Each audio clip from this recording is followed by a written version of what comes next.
Assalamualaikum warahmatullahi wabarakatuh. Shalom. Kami mahasiswi jurusan akuntansi Fakultas Ekonomi dan Bisnis Universitas Palangkaraya.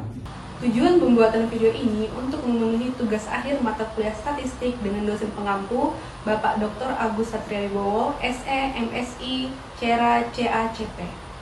Di mana tugas ini menguji data tentang pengaruh CSR, leverage, dan size terhadap financial distress pada sektor perbankan yang ada di Bursa Efek Indonesia dengan periode tahun 2018 sampai dengan 2022. Oke, yang pertama kita akan uji deskriptif statik terlebih dahulu. Kita bisa langsung buka aplikasi Fuse, kemudian kita ke File dan New, kemudian pilih Work File. Nah, untuk di sini kita pilih ke Balance Panel, kemudian untuk Start Date ini dan End Date ini kita isi sesuai data yang kita punya. Nah, untuk data kami yaitu mulai dari tahun 2018 dan sampai dengan 2022. Nah, number of cross selection ini adalah jumlah perusahaan yang akan kami teliti. Kemudian oke. Nah, setelah di sini kita pilih Quick, terus Empty Group. Nah, di sini kita akan memindahkan data dari Excel ke Fuse. Nah, data yang kita miliki di Excel ini kita blok dari FD ini sampai ke bawah, kita blok. Kita salin, Ctrl C dan ke Fuse lagi, dan kita tempel di sini, Ctrl V. Nah, setelah kita input datanya ke Fuse, kita tekan View, kemudian ke Descriptive Stats dan pilih Command Sample. Nah, di sini kita bisa lihat ada hasil dari deskriptif state-nya, ada mean, median, dan maksimum. Dari hasil data tersebut dapat kita ketahui dan simpulkan bahwa nilai variabel Y atau financial distress menunjukkan penyebaran yang tidak normal, di mana skewed menunjukkan nilai positif dan sangat runcing, yang menunjukkan adanya outlier atau nilai ekstrim yang mempengaruhi. Sedangkan nilai distribusi atau CSR relatif stabil dan normal.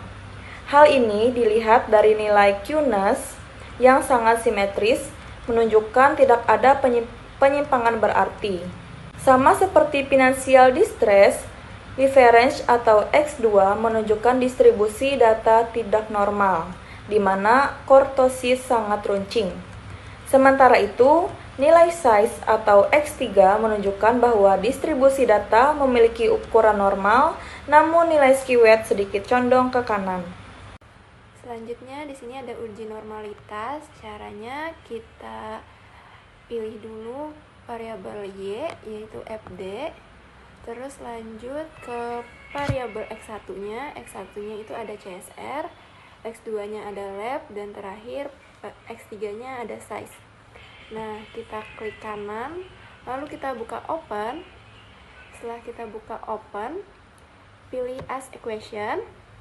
Selanjutnya kita klik di sini, kita pindah konstantanya, kita pindah ke samping Y.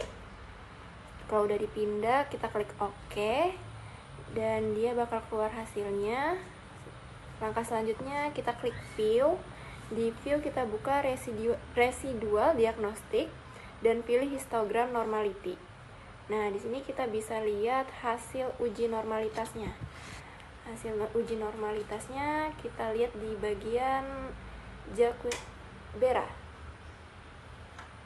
Di Jacques-Beranya di sini dalam uji normalitas nilai probabilitas Jacques-Bera sebesar 0,00, yang dimana nilai tersebut kurang dari 0,05. Yang berarti data tersebut tidak berdistribusi secara normal atau data tersebut tidak memenuhi uji normalitas. Kita masuk di uji asumsi klasik. Yang pertama ada uji multikolonialitas. Kita masuk di Fuse, kita blok variabel X1 X2 dan size, di mana X1 ada CSR, X2 ada LEF, dan X3 ada size.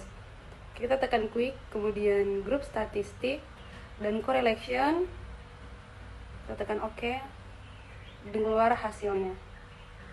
Nah, untuk hasil di layar ini teman-teman bisa lihat bahwa uji dari multikolonialitas koefisien kolerasi CSR dan LF sebesar 0,230667 lebih kecil dari 0,85 dan CSR dari size sebesar 0,55 lebih kecil dari 0,85 dan LF dan size 0,22 lebih kecil dari 0,85, maka terbebas dari multikolonialitas. Oke teman-teman, selanjutnya kita masuk ke dalam uji selanjutnya, yaitu uji heterokedastisitas. Di sini teman-teman kembali blok lagi, tapi hanya variabel X-nya saja, yaitu dimulai dari CSR sebagai X1, LEV, X2, dan size X3. Selanjutnya setelah di blok, teman-teman pencet, lalu pencet open, dan disitu open as equation.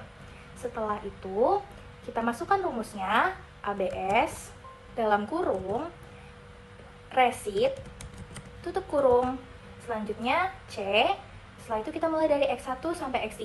Jadi urutannya CSR, LEV, dan size.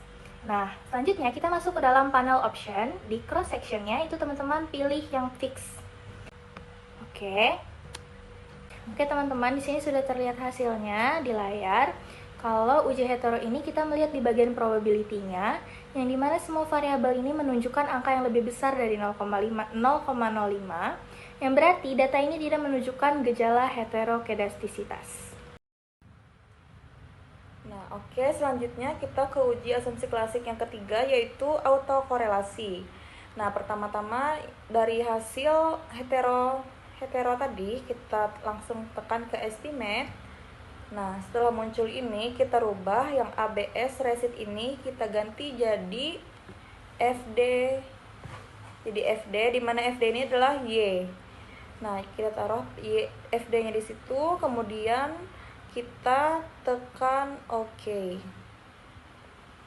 Nah, setelah keluar hasil ini, maka dapat kita simpulkan dari uji autokorelasi tersebut terlihat bahwa Darwin-Wastonnya stat sebesar 1,340300. Nah, berarti ini menunjukkan kurang dari 2, tapi lebih besar dari min 2.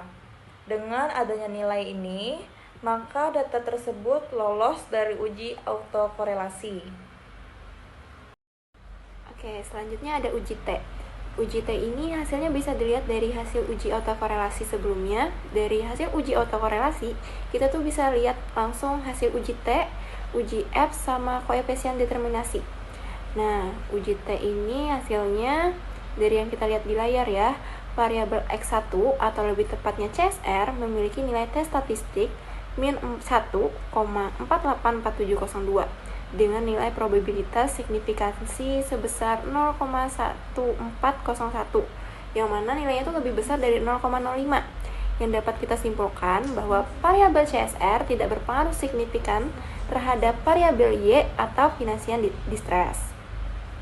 Selain dari itu, variabel X2 atau LEV memiliki nilai T statistik sebesar min 3,810325 dan nilai probabilitas signifikannya sebesar 0,0002, di mana itu lebih kecil dari 0,05, yang berarti variabel ini berpengaruh signifikan terhadap variabel Y.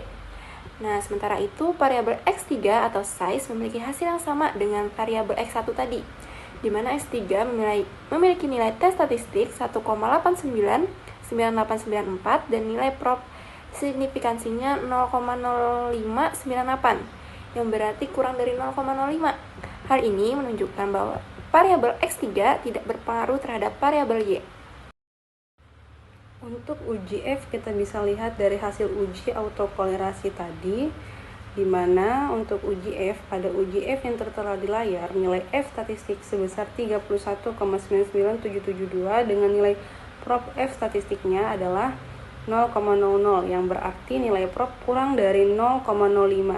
Dari sini bisa kita tarik kesimpulan bahwa variabel independen atau X berpengaruh signifikan secara simultan atau bersamaan terhadap variabel dependen atau Y.